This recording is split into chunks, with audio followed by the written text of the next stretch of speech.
Alright everyone, it's been some time since I've done a general discussion video, maybe just a rant video, but I saw this topic pop up on my Twitter feed and I found myself thinking about it quite often since I saw it. Should JRPGs have a fast forward button? This was from a Kotaku article from Jason Schreier, and the title of the article is JRPGs are exceptionally better with fast forward. And my knee-jerk reaction to this was, no, they are not exceptionally better. I felt that JRPGs don't need it and that they should be played at a normal speed, because I believe to a certain extent that JRPGs are a rather slow burn. It's a genre that requires hours of your time so you can just complete one playthrough. And honestly, I feel that it would lead us as gamers in this genre a little bit lazy if all of them had the option. However, upon further thought and sleeping on this particular topic, I'm now on both sides of the fence essentially, that I am neither for or against it. The option could help some JRPGs, especially older JRPGs, because JRPGs from back in the day are slower, maybe because of hardware limitations, and sometimes it can be a real trek to get through those games. So having a fast forward button to speed things up is absolutely welcome. But I feel JRPGs that are more modern, that release today, should be at a optimal speed in which you don't need to speed things up, because I feel the genre is slow by nature and it's one of its appeals. You want to take your time to understand the story, the characters, and the world. And basically for this video I'm talking about literally just speeding things up, not to skip stuff entirely. And this pretty much stems from the Legend of Heroes Trails Cold Steel series on modern platforms having a turbo mode that speeds up virtually everything. And while playing Trails on PC and PS4, I noticed that it did use the feature, but it mostly came to battle. In the Trails series, attacks and spells do have long animations, and after the first few times it's cool to see, but after a while it starts to get a little bit old and you just want to skip those animations, and I'm cool with that. Most turn-based JRPGs are like that, and I feel the developers should know that if their attack and spell animations are indeed a little bit too long, they need to speed them up or skip them entirely. And it does help with grinding. Personally, I don't grind that much in JRPGs nowadays, that's just my playstyle, but I know for others they need to grind to beat the next boss, so for them it's pretty much needed. For the many years I've been playing JRPGs, I never found myself asking developers to have a sort of fast forward option. As I said, for modern JRPGs, the developers are usually good at knowing their battle system might be a little bit slow and they have to speed things up. For example, the Fire Emblem games. If they didn't have an option to speed up the battles, I would hold it against the series. But then people would tell me to turn off the battle animations entirely. But, you know, I like to actually see my characters kicking wholesale ass. So I guess you could say speeding things up is best for me. One of the modern JRPGs that a fast forward option helps is Tokyo Mirage Sessions. Upon the game's initial release on the Wii U, the follow-up attacks known as Sessions are fun to see the first couple of hours of play, but then during the latter half of the game when you get all the party members, they start to become a bit of a drag. And it's something I remember clearly as I was going through the final dungeon of the game. I didn't want to go into battle because the follow-up attacks were tedious, but they were needed to fight the enemies. Thankfully, Tokyo Mirage Sessions on the Switch fixes this problem. Now I'm also playing an old school JRPG, Star Ocean First Departure R on Switch, and while I have a fair share of criticism for it, I never thought to myself, man,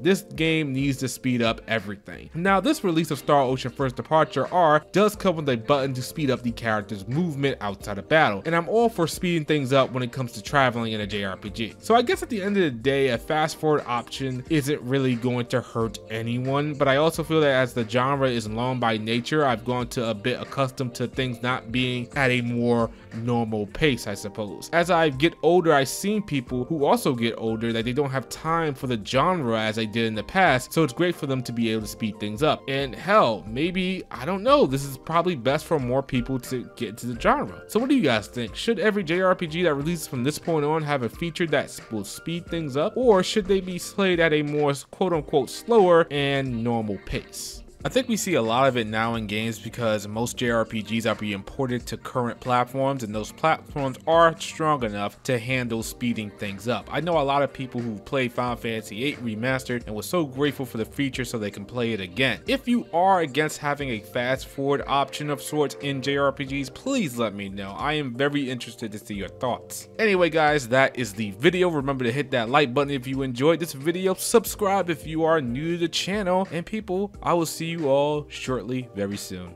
Peace.